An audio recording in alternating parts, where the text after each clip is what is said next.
This year is my third year in business as a graphic designer, but it is actually the first year where I am actually meeting my financial goals, booking my dream clients back to back to back, and just like generally feeling successful, or like I'm on a track towards the success that I want for myself. I owe it all to this big mindset shift that I made towards the end of last year. Everyone says that you should treat your business like it's a dream job. And what I'm doing is actually a lot more insane than that, but it's working. And I'm really excited to finally like open up about it. Like I feel like I've proved it enough to kind of explain a little bit about what I'm doing.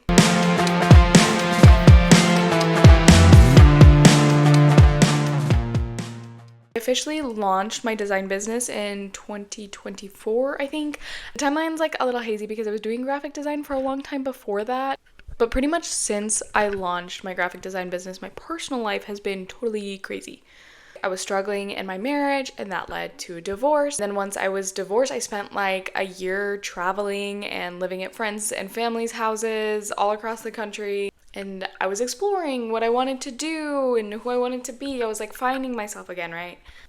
And I thought about all the different careers I could have and all the different directions I could take my business. And like halfway through last year, 2025, I was like, no, like the graphic design, the brand design, that is what I want to be doing. Like this is where I want to put my time and effort. It has unlimited earning potential. It has so much freedom of like projects and time. It's one of the most fulfilling things I can do, and it's just like the best use of my skills and my time, so I committed. But I wasn't making a full-time income off of it yet. I mean, I was making enough to live on because I was living with friends and family. My expenses were so low that it was okay that I was earning what was technically a poverty wage, but I knew it wasn't sustainable, right? So I knew what I wanted to do, and I knew it had to make like a lot more money than it currently was in order to give myself the kind of life I want to give myself. And the rate that I was growing with the strategies I was using, the projects I was taking on, it would have taken several years to reach a point where I could make a living, or my idea of what my living should be. And I want to drive home the point that even at that like low amount that I was making, I was taking my business really seriously, and I was showing up and I was putting in effort. I was treating it like my dream job, like the advice says. And that wasn't getting me where I wanted to go. At least not fast enough. So I started to treat it like I was a mad scientist, and it was my life's work to figure out how to make this dream work. And I want to preface this by saying what I'm doing is not sustainable. I cannot be this obsessed with my business for my entire life, but I think I can do it for a couple years. And just like based on the progress that I'm making so far with it, that should be enough. Like a couple years of being a mad scientist should be enough to put me on the track. And it does seem to be working. I'm reaching some sales goals. My following is growing on all my platforms. I've been working for and collaborating with people that I actually really like and admire, and people who like represent my dream clients, the kind of people I want to continue working with. And in this time, it feels like my success has gone from like a hopeful possibility to an inevitability. So if you're in a similar place where I was last year, where you know what you want to do, you feel like you have the capacity to get kind of obsessive about it for a couple years, I'm going to show you everything I've been doing, like practically, what it means to be a mad scientist. So you can join me in being absolutely insane and making your dream work at all costs. Okay, so the first thing that I did before the year even started is I set some really crazy high income goals. I have a goal to make more money in my business than I ever have, and it's not just by a little bit. Like, it's a lot more. Because I would rather fall short of that goal and feel kind of bad about it, but get close, than set a totally attainable goal, feel great about it, and have less money. And I look at these goals pretty much every time I work. They're in my Notion dashboard, so anytime I'm opening that up, I'm seeing both my goals and a little progress bar that I made that shows me inching closer to them. I simply do not give myself the chance to forget what I'm doing and why.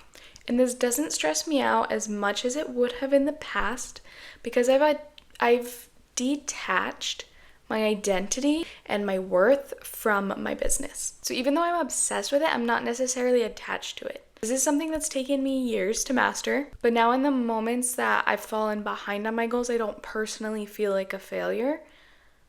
I just know that whatever I'm doing isn't working, or isn't working yet. Which brings me to the biggest tenet of being a mad scientist over your body of work, and that is to treat absolutely everything like an experiment. When I launch something or commit to like a new kind of content creation, a new platform, I give myself a reasonable period of time to measure results. And if it isn't working, I adjust my strategy or I let go of it altogether. This is really revolutionary for me because in years past, I've been kind of like bullheaded, and like if I hear, oh, you should just post every day, then I'll post every day regardless of whether it's moving me closer to my goals or not. Just because like I want to prove to myself that I'm doing enough and that I've earned my success. I'm working hard enough, and that if I'm not making money that I really should be, there's no reason why I shouldn't be because I'm trying really hard. And obviously that just like wasn't working. Like slamming your head against the wall, being like, this should be working, even though it's not working. It's not going to get you anywhere except, a headache. So anytime I take on a new platform or decide to go in a new direction with my marketing or my strategy, I say, okay, it should take me about this much time to see some small results. So I'm going to come back and check in at that time and decide if it's doing enough or it seems promising enough to do a couple more months. Or if it's just not working at all, or if it's doing amazing. So then regardless of the outcome, I'm winning because I have the data. I learned something, therefore I gained something, even if it wasn't working. And the knowledge of what not to do is it's almost as valuable as knowing what to do. So every time I commit to doing something for a few months, I get the data from it, I've won. So that way, even when things aren't like technically going well in my business, this reframe helps it so I don't feel like a failure because I can't fail, and that's the truth. The experiment can fail, the strategy can fail, but since I'm just the one doing it and collecting the data, I win every time. And this frees me up to have a lot more fun and creativity in my work because I know not everything I do within my business or like on my Instagram has to go viral or has to get me a new client. I can throw as much spaghetti at the wall as I want, like whatever sounds fun, whatever sounds like it might work, whatever sounds like it would be fun to make even if it doesn't work. Everything I make in that energy is super, super interesting to people who are watching you online. It is way more fun to look at the content of somebody who is having fun making it than somebody who is like in robot mode, just churning out what will technically work. Creativity and experimentation is really engaging.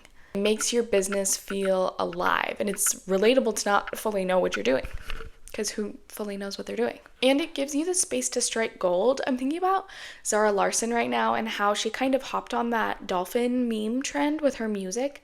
Like if she hadn't been like present and ready to play and flexible on how she achieved her goals, the opportunity would have passed her by and she might not be nominated for a Grammy like she is now. Like there has to be some space and some levity and some fun in your creation. And these experiments work because I'm not actually just throwing spaghetti at the wall randomly. I'm not just doing whatever I feel day to day, whatever comes to mind. I have a system.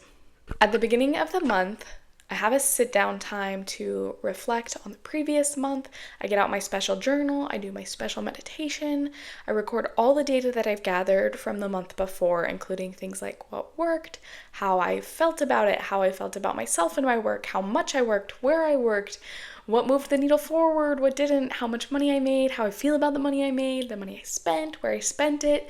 I'm talking like everything. I process that information and those emotions and I release them. And I look forward to the month ahead. I decide which experiments are continuing, which ones are ending, and which ones are starting. And I'm not just purely looking at this in terms of numbers, like followers and dollars. I'm also looking at this in terms of the quality of my life. Because I don't want to reach my goal income just to realize I don't like my job and I have to do all this unraveling to get to a place where I can build what I want. I want to do it all at the same time. So the amount of time that I'm spending on tasks that I actually like, the type of clients I'm attracting, the amount of stress, free time I have, like these are all coming into account as well. And I record everything. I write down everything in this notebook because I don't have time to go back and learn the same lessons again and again. I have got to alchemize and move on quick. So I just had a launch where I taught a workshop, and I wrote down everything about my launch. Everything I tried, the point where I got burnt out, and how I think that affected the launch, the people I worked with, the people that came into the workshop, how the workshop went, how the post-launch was. So next time I launch a workshop, the first thing I'm going to do is read that back. Because in order to grow at the rate I want, the next workshop has to be at least a little bit better than the previous one. Another thing I do is I follow the rhythm of my intuition. I'm trying really hard this year, and I've made a lot of progress on things like getting consistent sleep, going to the gym, eating healthy, taking good care of my body. But if inspiration strikes at 1 a.m., I have an idea that needs to be developed. I have a vision that needs to be executed. Then I'm staying up and I'm writing that way. It feels like very Victor Frankenstein to be up at night alone in my studio, like working on the dream.